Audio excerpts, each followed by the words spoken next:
Can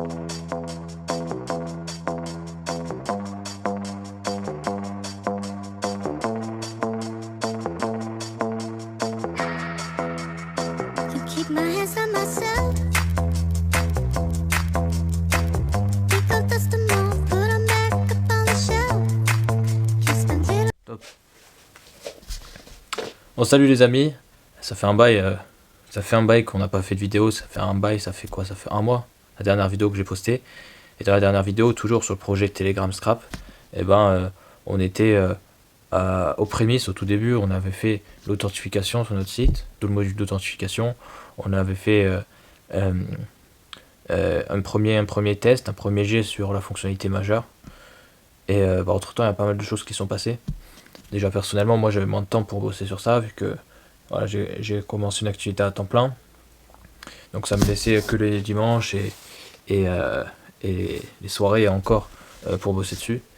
Donc ouais, c'est normal si vous m'avez moins vu, pas de souci. J'ai quand même essayé de me coordonner, hein. Au début c'est toujours un peu comme ça, quand tu démarres un nouveau truc, et ben t'as un temps de mise en place d'une routine, de travail sur ton emploi du temps pour pouvoir mieux caser tout ça, quoi. C'est logique. Mais du coup, voilà, pendant ce mois, j'étais pas mal occupé, mais j'ai quand même pu travailler sur le projet. Et voilà, aujourd'hui, je vais vous faire un petit récap. Je vais vous faire ça. Par quoi commencer? Premièrement, durant ce mois, j'ai publié le site. Donc j'ai finalisé les différentes fonctionnalités. Pour rappel, la fonctionnalité majeure, c'est un utilisateur rentre un URL d'un groupe Telegram et automatiquement tous les utilisateurs du groupe sont exportés en CSV et l'utilisateur n'a plus qu'à télécharger toute sa liste d'utilisateurs. Donc voilà, cette fonctionnalité, je l'ai finie. Bon, bien sûr, elle peut être améliorée. J'ai déjà des scripts qui peuvent faire une V2, tu vois. Il y a plein de choses qui peuvent être faites. Mais j'ai décidé quand même déjà de publier cette première version. J'ai même pas mis de pricing, rien, hein. Je l'ai mis en site complètement ouvert. Il faut juste une inscription. Et après, l'utilisation elle est complètement gratuite. Voilà, j'ai pris ce parti-là, j'ai pris cette stratégie parce que je pense que aujourd'hui, moi, j'ai besoin de feedback. Et moi, je me voyais mal introduire une notion monétaire dans tout ça. Voilà, aujourd'hui j'ai plus besoin d'avoir des retours, de voir si les gens sont vraiment intéressés par ce genre de produit ou pas, et avancer dessus. Et donc c'est pour ça que je l'ai mis en gratuit, disponible à tous, sur telegramscrap.com. Et, et c'est ce que j'ai fait. Maintenant, ça c'est la partie technique, hein. Je vous ai expliqué, voilà, j'ai largué mon site, je l'ai déployé sur le web, c'est bon. Maintenant, toute la partie commerciale, marketing, la partie, on va dire, sur laquelle je suis moins à l'aise, c'est là où j'ai commencé à travailler, c'est là où je fais mes tests. Souvent, ce qui se passe, c'est qu'il y a plusieurs stratégies, mais l'objectif principal, moi j'ai deux indicateurs. Il faut que j'augmente mon trafic sur le site, il faut qu'il y ait du monde qui vienne sur mon site, tout simplement. Parce que s'il n'y a personne qui vient, logiquement, il n'y a personne qui s'inscrit, il n'y a personne qui utilise le service. Et plus il y a de trafic, plus il y a un pourcentage de ce trafic qui sera intéressé par la solution et qui va l'utiliser plus ou moins régulièrement. Donc voilà, le premier indicateur, c'est le trafic. Et le deuxième indicateur, qui est lié, hein, pour l'instant, c'est l'autorité de mon site. Alors, pour ceux qui ne savent pas, dans le SEO, donc dans toutes les règles qui permettent de mieux ranker dans Google, dans les avis Google, arriver premier lorsqu'on recherche un mot-clé, il y a un score d'autorité qui est donné par Google et qui va permettre de placer plus ou moins haut ton site en fonction de plein de paramètres comme des backlinks, des liens entrants, des liens sortants, du trafic, voilà, plein de paramètres. Et du coup, voilà, ce score d'autorité reflète l'importance de ton site qu'a sur Internet. Et c'est quelque chose qu'il faut viser, je pense, parce que voilà, comme le trafic, c'est les choses qui vont me permettre de faire décoller ou pas le service. Donc globalement, j'ai fait quoi? Tout bêtement, souvent en SaaS, en startup, c'est assez fréquent de lister son site, de lister son service sur des genres de grands sites ou de grands sites qui recensent l'ensemble des nouveaux sites qui permettent de faire de faire des listes, de faire découvrir aux utilisateurs des nouvelles choses. Si je vous donne un exemple concret, pour ceux qui connaissent, vous allez sur Product Hunt. Product Hunt, c'est une plateforme où on peut voir les nouveautés dans le domaine du logiciel, du SaaS, et on peut upvoter des logiciels qui nous plaisent. On peut accéder des fois en bêta-testeur à certaines plateformes. Et du coup, il y a deux objectifs à s'inscrire sur ce genre de site. Premièrement, faire rayonner, faire de la pub pour son service, pour son site. Et deuxièmement,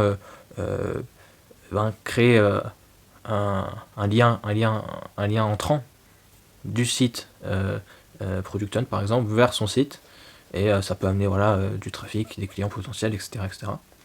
Du coup, j'ai travaillé sur ça. Comment j'ai fait? Je suis allé chercher différents sites qui faisaient cette fonctionnalité, et j'ai soumis mon Telegram Scrap. Donc pour les lister un à un, il y avait un truc, ça s'appelait Product List.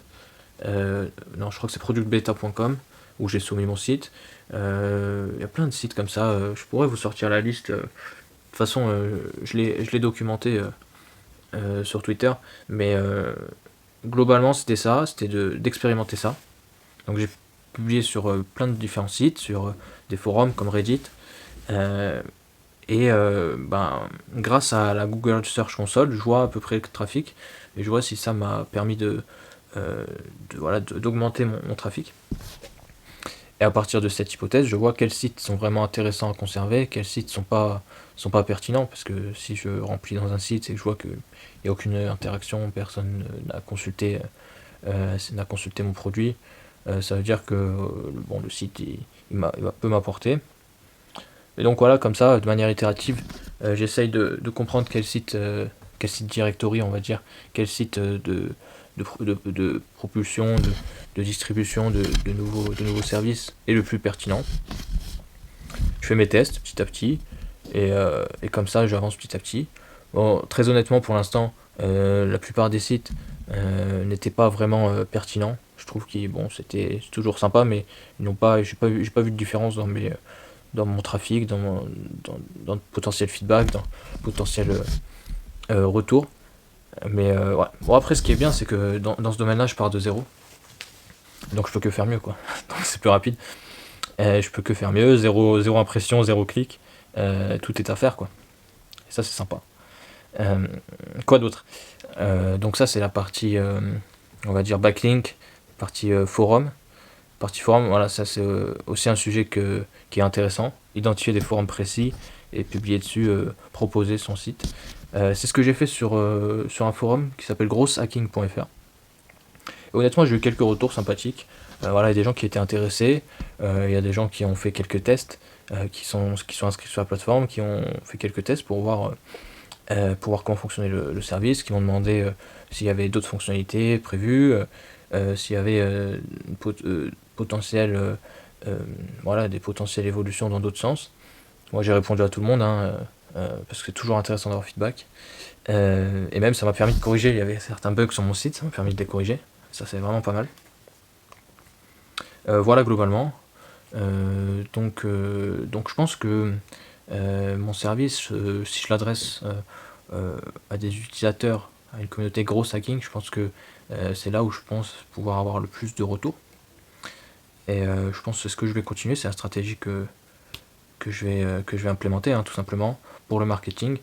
Publier sur des forums spécialisés, essayer de répondre à des besoins précis, bien sûr toujours essayer d'améliorer les capacités du site. Et voilà, globalement. Sinon, voilà mon plan de bataille. À part ça, je travaille toujours sur d'autres projets, sur d'autres idées, sur d'autres envies.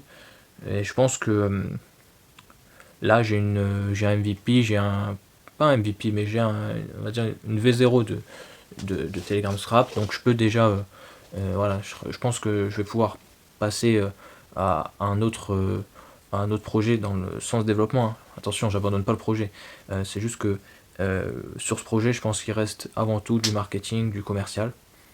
Mais dans la partie développement, là je pense que je vais pouvoir aussi faire d'autres petites idées, excusez-moi, qui me plaisent bien. Et avancer comme ça petit à petit. Voilà. Donc voilà, après un mois de pause sur les vidéos, voilà, je voulais revenir avec un petit point sur où j'en étais. Voilà, je vous ai fait un petit résumé. J'espère que j'ai pas été trop redondant, j'ai pas trop abusé sur des thèmes techniques.